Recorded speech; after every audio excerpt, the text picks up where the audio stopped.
Матрица — это система. Система и есть наш враг. Но когда ты в ней, оглянись, кого ты видишь: бизнесменов, учителей, адвокатов, работяг, обычных людей, чей разум мы и спасаем. Однако до тех пор, пока эти люди часть системы, они все наши враги.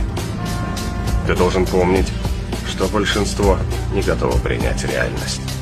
А многие настолько отравлены и так безнадежно зависимы от системы, что будут драться за нее.